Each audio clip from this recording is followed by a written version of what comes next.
వాళ్ళు లేరా? బాధ్యత లేదా? అదే నేను చెప్పింది. వాళ్ళ మీద పెట్టారు, అందరి మీద. సార్ గత మీ ప్రభుత్వ హయాంలో కట్టిన పట్టిసీమని మీరు కట్టారనే గత 3 ఏళ్లుగా వాళ్ళు వాడుకోలేదు. చివరి 2 ఏళ్లు తప్పనిసరి పరిస్థితుల్లో వాడుకున్నారు. ఇప్పుడు పట్టిసీమను మరోసారి ఉపయోగించుకోబోతున్నారా? ఎందుకంటే కృష్ణా డెల్టాకి 5 ఏళ్లు మీ హయాంలో బాగా ఉపయోగపడింది. అది కాదమ్మా, అది ఉపయోగపడితే నీళ్లు ఎక్కడ ఉన్నాయి?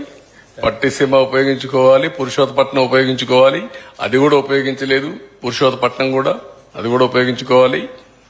పురుషోత్తపట్నం ఉపయోగించుకోకుండా ఏలేరుకు నీళ్లు ఇవ్వలేకపోయారు, ఆయకట్టుకు నీళ్లు ఇవ్వాల, అవి కూడా పెండింగ్ పెట్టి వాళ్ళకు కూడా సరిగా కన్విన్స్ చేయకుండా ఎన్జీటీ వాళ్ళు ఫైన్ వేసి, ఒకటి కాదు చాలా ఉన్నాయి. ఎనివే, మీరు మీ బాధ్యత మీరు చేయండి, ప్రజల్లోకి చర్చ చేయాలి. రేపటి నుంచి అందరూ వాళ్ళ ఆలోచనలు ఇస్తారు. అన్ని ఆలోచనలు తీసుకున్న తర్వాత ఫైనల్ గా వే ఫార్వర్డ్ ఏం చేయాలో మేము కూడా వర్కౌట్ చేస్తాం. ఫస్ట్ ఆఫ్ ఆల్, ప్రజా చైతన్యం అన్నిటికీ పరిష్కార మార్గం. ఆ ప్రజా చైతన్యం లేకపోతే మనం ఏం మాట్లాడినా చెల్లుబాటు అవుతుందని ఇలాంటి తప్పులు ఇంకా ఎక్కువ చేసే ప్రమాదం ఉంటుంది. ప్రజలందరూ ఆలోచించాలి. నేను ఎలక్షన్ లో కూడా చెప్పాం, రాజకీయాల్లో ఉండడానికి అర్హత లేని వ్యక్తి అతను.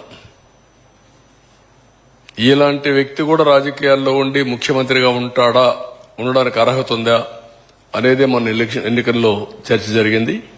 దాని ఫలితమే 11 సీట్లు ఇచ్చారు. ఎప్పుడూ రానటువంటి వర్డిక్ట్ వచ్చింది. కానీ ఆ వర్డిక్ట్ అయితేనే అయిపోలేదు. ఇది శాశ్వతంగా ప్రతి ఒక్కరు ఆలోచించుకోవాల్సిన అవసరం ఉంది.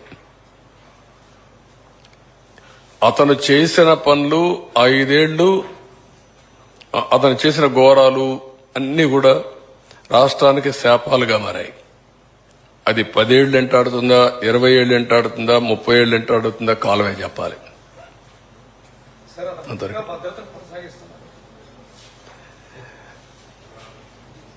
ఇప్పుడు ఏమంటున్నాడు ఆయన? భద్రత ఎంతమంది ఉన్నారు? 946 మంది, 86 మంది. ఒక ముఖ్యమంత్రికి 986 మంది కావాలండి పరదాలు కట్టుకుని తిరగడానికి. అది కూడా పరదాలు. మళ్ళా నేను పోతే పరదాలు కట్టేస్తున్నారు. ఏంటో ఏమొచ్చింది మీకు, పిచ్చి పట్టిందంటే అలవాటు అయిపోయింది సార్ అంటున్నారు. పరదాలు ఏంటి, చెట్లు కొట్టడం ఏంటి?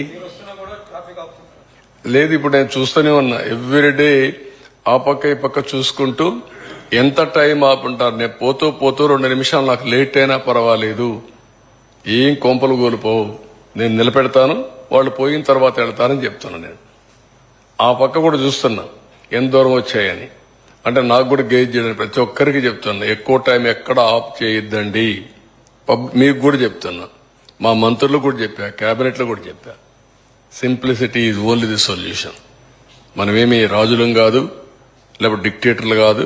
ఇష్టానుసారంగా చేయడానికి ప్రజాసేవకులుగా ప్రవర్తించమంటున్నా. 1 by 1 చేయాలి కదా.